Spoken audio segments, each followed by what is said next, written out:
For Pacifica Radio, I'm Christina Onnested. The Senate passed a debt ceiling and budget cuts package. The vote was 63-36 last night. President Joe Biden said on social media he looks forward to signing the legislation and addressing the nation today. It faces its first ever default Monday without a quick action. Senate leader Democrat Chuck Schumer hailed the Senate's passage. Now, Democrats are feeling very good tonight. We've saved the country from the scourge of default. House Republicans were ready to take default hostage in order to pass a radical, hard-right agenda that never could have passed with the American people.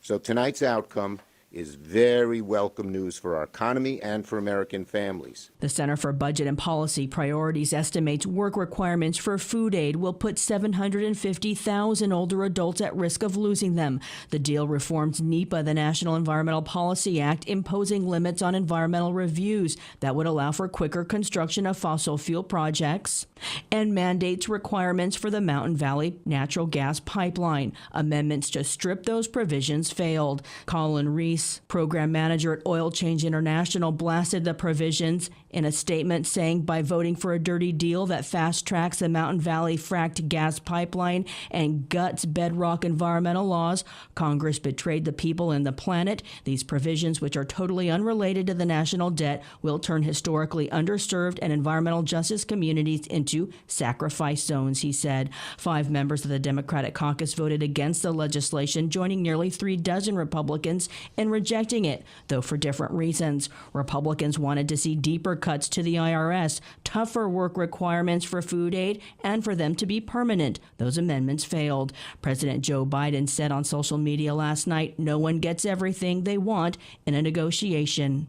Republican measure overturning President Biden's student loan cancellation plan passed the Senate Thursday when independent Kyrsten Sinema of Arizona and 2 Democrats, West Virginia's Joe Manchin and Colorado's Jon Tester, joined Republicans in passing it. The president is pledging to veto it. Biden has pledged to keep in place his commitment to cancel up to $20,000 in federal student loans for some 43 million people in the U.S. The Supreme Court heard arguments in February in a challenge to that plan, with a conservative majority seemingly ready to sink it. A decision is expected in the coming weeks. Congressional Republicans aren't expected to have enough support to override a veto. The fate of the DACA program for undocumented youth is again in the hands of a federal court in Texas before the same district judge who ruled it unconstitutional 2 years ago. It's the latest step in a lawsuit by Texas and 8 other states seeking to end the Obama-era Deferred Action for Childhood Arrivals program that lets undocumented young immigrants who were brought to the U.S. as children remain and work in the country they know as home. Christopher Martinez has more.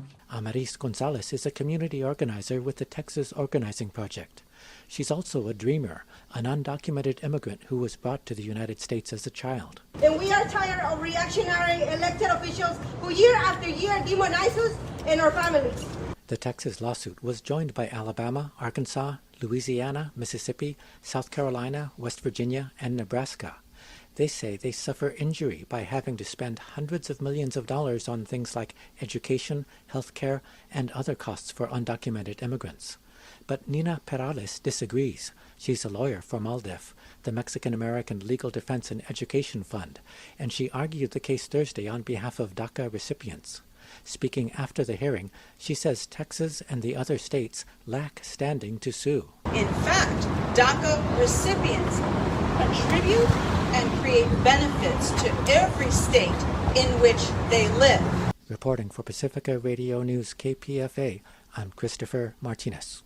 U.S. Secretary of State Antony Blinken says there can be no ceasefire in the war in Ukraine unless it's part of a just and lasting peace deal that includes Russia's military withdrawal. He said today a ceasefire that simply freezes current lines in place and enables Russia's president to consolidate control over the country he's seized is not just and lasting peace. Biden said in a speech during a visit to Finland, Russia must also pay a share of Ukraine's reconstruction and be held accountable for its full-scale invasion of Ukraine.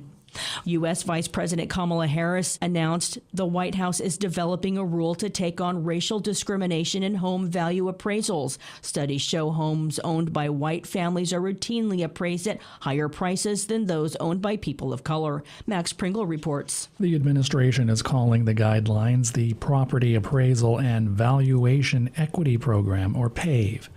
In a call with reporters Thursday, Vice President Harris said bias in home valuations leads to unfair outcomes for minority homebuyers. Black and Latino people often pay more for their mortgage, receive less when they sell, and are less able to get access to home equity lines of credit. Harris said the guidance is part of an effort to ensure fair algorithms and increase transparency for home valuations. I'm Max Pringle. I'm Christina Onestad reporting for Pacifica Radio.